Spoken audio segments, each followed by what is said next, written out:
You're listening to Big World Network.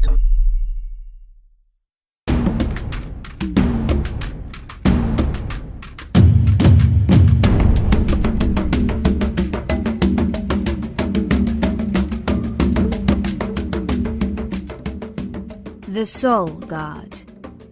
Episode 1. Written by Mikey Wyatt. Read by Willow Wood. When your best friend's shagging your girlfriend, you've got no money to pay the rent, and you're fired for no actual reason, no one should really blame you for beating up some punk in the local pub for informing you that your girlfriend had made the right choice in dumping your lame ass and getting on top of your best mate. At least, that's what I presumed. I had no idea that the officer investigating the crime scene was going to be a total idiot and side with the knobend who'd started the fight. To be honest, I should have guessed things would go downhill the instant the police officer walked into the bar, pointed to the guy I'd just smacked in the face with the momentum of a steam train, and shouted, "Johnny! Mate, how are you? How's the missus? The car still giving you jip?" So, unconditionally, the entire thing was my fault. I had tried to explain my completely reasonable anger by informing the police officer of the events that had occurred that day. I worked as a builder. But when a brick fell from my hand and landed in a pushchair, driven by an again expecting mother, my job was lost before I could even say the words, "baby bump." Now, I'm not an unreasonable person. I would have fully understood the instant sacking, had the pram not been empty. Technically, no one had been hurt aside from the mother's feelings. In all honesty, I should have been slapped on the wrist and told to be more careful, but no. In life's sudden bad luck, I was practically branded a murderer, sent home early and asked never to show my face around a construction site again, lest a wall fall down on me. This is a particularly hard promise to make, considering we live in a constantly advancing age. New buildings with flashy windows, hosting even flashier slogans of flashy businesses that are all just a bit too garish for my liking. The city of Metronome, where I worked, is a strikingly new elven city built with the help of mages, rare magic-wielding folk of any race. Too showy for me. Give me a hammer and a chisel any day. You can keep your staves and crystal balls. My race, human, is probably another reason for my firing. Elves are known to view us as a bit expendable, on account of our lifespan lasting about half of theirs. So being a human in an elven city always was a bit of a shit. Having had my job torn from me, I trudged back to my house. My home. My solitude. Harder! Harder! Oh, don't give me that shit! If I wanted shagging like a wet flannel, I'd still be screwing Vivace! Vivace is me. And the eloquent spiel was from my girlfriend. Sorry. I'll keep doing that. Ex-girlfriend. And the wet flannel was my best friend, Plek. He's a short man with an unpleasant face that lightly resembles an orangutan crossed with a type of bat mole. "Mate, I didn't know," he pleaded, clutching a thin sheet around his junk. "Didn't know that your dick was inside her?" I said, collecting together my clothes calmly. I swear my body had rejected further negative emotion. "Just get on with it," it said. "I thought you were in an open relationship with her." "For 4 years, without ever dating other people?" I almost laughed. And the excuses kept rolling away. My favourite was, "I didn't know it was her until it was too late," and "Hadn't you broken up?" But by far, the worst part was how Serenade, my girlfriend of 4 years, just sat on the bed and watched me leave. She made no effort to explain, no effort to apologise. She eyed me closely as I selected my things from our things and packed my life away into a depressingly small bag. She was an elf, too, and to her, you guessed it, I was expendable. Aren't you even going to cover yourself up? I asked the naked serenade. She just shrugged. By this point, Plek had stopped making excuses and had gone to have a life-confirming cry in our bathroom. I was still numb to any emotion at this point, but somehow I knew I wouldn't feel much sympathy for his unfortunate situation. So I just left, with all the essentials in my hand luggage and a deep thirst for something alcoholic driving me forward. I needed to find some way to encourage this emotional numbness to last until I'd at least found myself somewhere to stay for the night. And that's when the prick arrives to my shit-tastic afternoon. Plek, for all his crying, had informed the prick how he'd managed to bed my fit elf girlfriend, and said prick spotted me entering the pub, a pub that must have won awards for being bland. "Mate," Prick started, wiggling his pint around so he decorated the floor with stains. "Here Plek's been betting your bird." I mean, what kind of a sentence is that anyway? Do people actually say those things to each other? How I didn't hit him there and then is beyond me. I should have been sainted. I'd only gone there for alcohol. "What of it?" I grunted back, nodding at the barman. He looked confused. Isn't that what people do in movies? Nod at the barman and he gives you a pint of something vicious? Given the way he was eyeing me like an unwelcome turd, I guessed not. A pint, please." "Just saying," Prick said, laughing. "There's that old saying that said, no one gets cheated on that doesn't deserve to be cheated on." Excuse me? I nearly spilled my pint. What was wrong with this guy? I wasn't used to people picking fights with me. Probably because I was roughly the size of a small house. As an elf, he would usually have towered over most humans, but the top of his head barely reached my shoulders.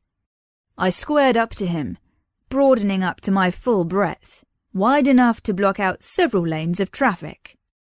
"Just saying," he repeated, unfazed. I felt my fingers curl into a fist. "No funny business in here," the barman started, glaring at me instead of the guy who was clearly attempting to start some funny business. The barman and his favourite customer were both gruff, sporting unkempt beards and, guess what? They were both elves. I've never encountered such blatant xenophobia before. "I'll call the cops on you so fast you won't even have time to finish your pint." By the grace of the gods, the old god, the elven eight, the dwarven paragons, the gnomish fates, or Poseidon, whichever I believed in at that point, Prick allowed me to finish my pint in peace. In which time I allowed the instances of that day to wash over me like a really muddy, shitty wave from a polluted sea. It was a genuine miracle of some deity how I didn't break down into full-on shaky crying. I would have wept all day and night given half the chance. My girlfriend. Pretty, blonde, and elven. I'd always liked elven girls. They have a sharpness to their face that I prefer. "You walked in on them? Ha! What a fucking dick!" Prick started up a fresh batch of asshole in my direction. He clearly wasn't going to cut me a break. So before he could continue laughing at how stupid it was of me to choose the mid-shagging point of their affair to walk in on, I just hit him. Just like that. Drew my fist back and punched through his face. Oh, by the deities, it felt good. Like, for a brief, violent second, my being fired, my cheating girlfriend, and my shitty best mate all pooled up into one ball of fist and was thrown into something. And gore blimey, didn't he bloody deserve it? As if my luck would allow such a deserved vent of emotion to happen without paying a severe price. A price so deep that I would have preferred the dwarves to hack off my junk and make a mace from it. Seconds before my fist collided with his face, his elven mate walked in. Not just some standard went to school with your mate, not the kind of mate who would have roughed and tumbled with me a little and then got on with his night. Oh no, that would have been far too easy. His police officer mate walks in, manages a quick, "Oh hey buddy, how are your kids? How's your wife and that crappy old car?" before I buried my knuckles somewhere between Prick's cheekbones and jawline. "I'm arresting you on suspicion of GBH, disturbing the peace, violence in front of a police officer, manslaughter. Now hold on, xenophobic behavior and perverting the course of justice." The police officer reeled off, cuffing my hands a little tighter than he probably needed to. What the bloody hell was this officer on? Perverting the course of justice? How was I doing that? I only thumped him, I protested. "You're protesting against the arrest," he quarrelled. Ugh! If my hands hadn't been restrained behind my back, I would have planted my forehead squarely in him. Despite my luck taking a healthy golden shower on me, I couldn't help but feel grateful that I'd packed a big duffel bag full of my belongings and that I was allowed to take it with me. And the only reason I was allowed to keep it with me was because the law-abiding officer had added littering and loitering to my growing list of unreasonable offences. I arrived at my cell in under an hour, which is impressive considering the traffic in Metronome. I'm sure the sirens helped, since I was perverting the course of something. I was thrown behind bars and soon greeted with a less than friendly face of someone who went by the name of Cello. Cool, I'm not even exaggerating when I say he made my stomach literally turn when I looked him in the eye. I'm not the shallow kind of person, but even a blinking saint would struggle to bless his face. "Quite a list of crap you've pulled, human," said Cello. You know, the elf. "Quite the justice pervert I am, elf." I half laughed. I allowed the humour of my situation to get the better of me. How much worse could things get before I suffocated on my own self-deprecation and died? "The police officer who arrested you is a notorious asshole," nodded Cello, barely looking at me. "Luckily for you, so am I." He drew a big fat X on a file of mine. Big fat X's are bad things, but they're worse if they're written in red pen. "Why did you hit him?" Cello asked, in a way that couldn't have made him seem less arsed about what I was about to tell him. "Because he was taking the piss about my best friend shagging my girlfriend and I got fired," I said. He looked at me, puzzled, and to be fair, I was puzzled at what I'd just said. She just cheated on me." "And you lost your job?" "Yeah," I nodded, "but not because of her." "Because of your best friend?" "No, he did the cheating." "You cheated on your girlfriend with your best friend?" "What? No, she cheated on me when I got fired from my job." "You were fired because your girlfriend was copulating with your best friend?" "No, I was fired because I threw a brick at a baby." "What?" "No!" I shook my head rapidly. "There was no baby." "Then why did you get fired?" "Exactly." There was a moment of stunned silence. Cello looked at me with a stern yet rattled expression, whereas I stood there in the cell with such conviction I almost felt relieved. I was certain that I'd not only managed to secure my release with nothing more than a tap on the wrist, but also snagged my job back with a promotion gift-wrapped by my boss. Preparing to stride from my captivity, I was stopped by Cello announcing his final decision. "I'm sentencing you to exile." He didn't even look up from his scribbling on my file. "Someone as villainous as you, there's just no hope." Excuse me? By this point, I had seriously started to lose my sanity. Had it been 10 pints instead of 1? Could it be that I was drunk out of my mind and actually having a conversation with the strange barman? No such luck. I don't believe a sentence behind bars will be of any use to someone as corrupted as you." He pointed at me, as if to assure himself it was me he was talking to. Do you know, I was actually starting to believe I was a justice pervert.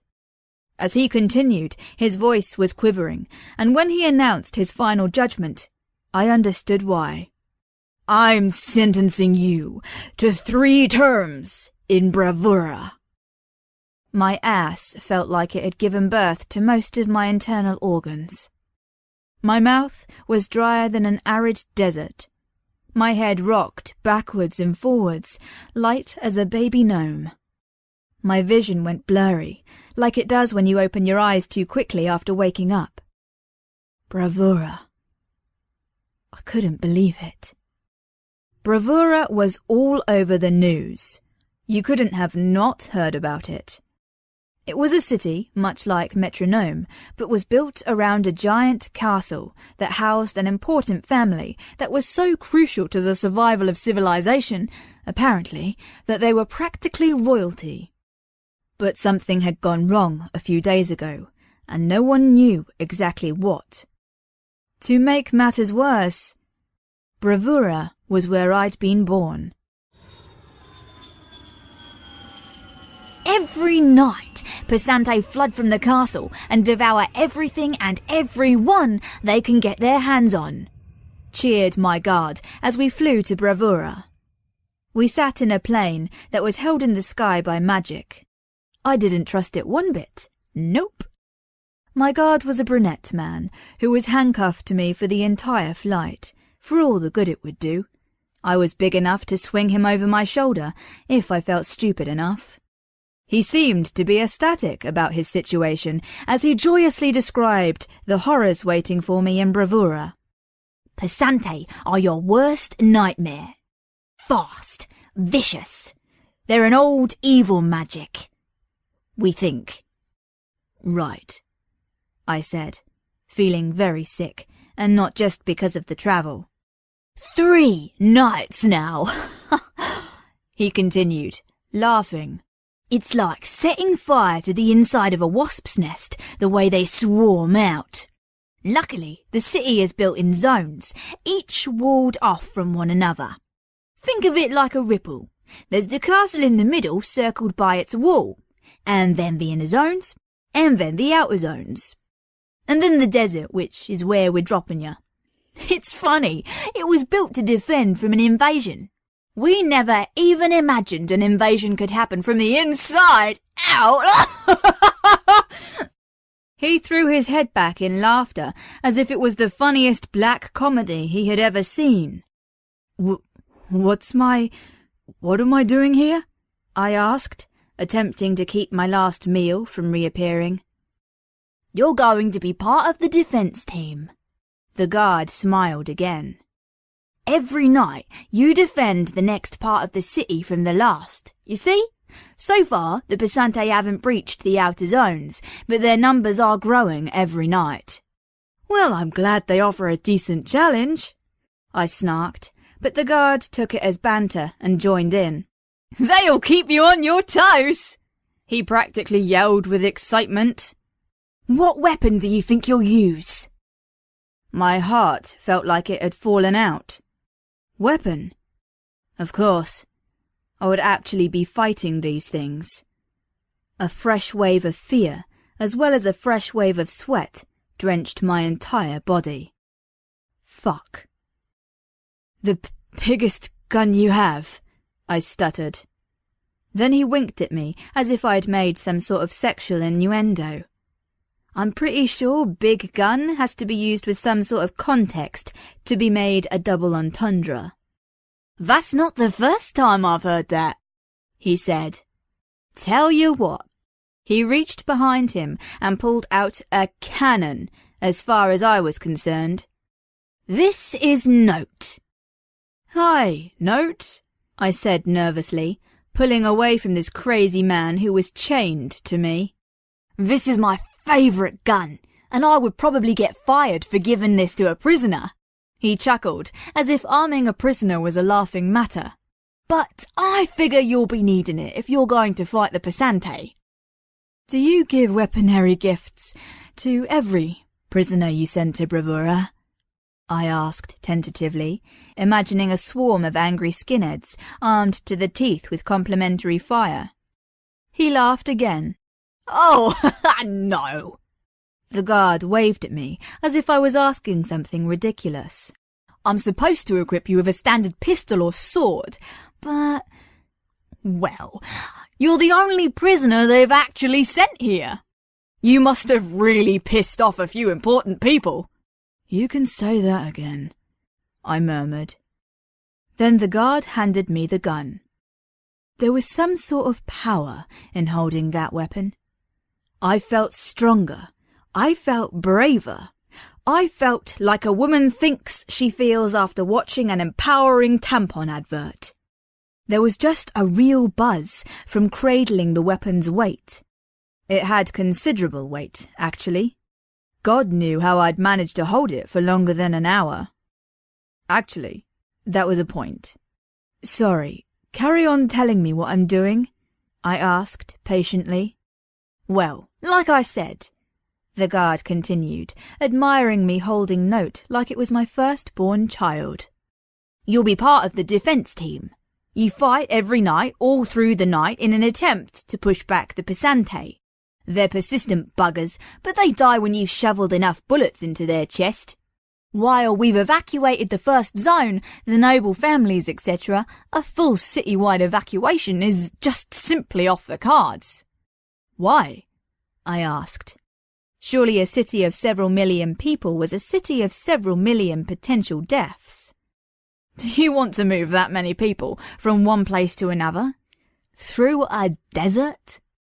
The guard frowned at me. Only to move them all back again when the threat has been cleared? Well, reinforcements are inbound, the guard explained. I mean, we can fly you in, but help from the dwarves, the gnomes and the elves takes time. They have to talk about everything. Check their list of grudges, weigh the potential gains. Do they think we'd help them in their time of need? So, basically I'm a stalling tactic? The guard replied, nice and happily, with an honest answer. You're bait, my friend, and smiled.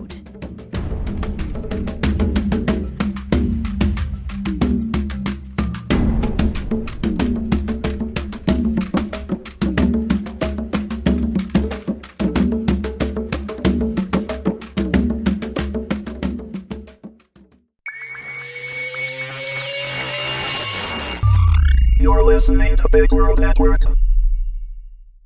Music by Kevin MacLeod.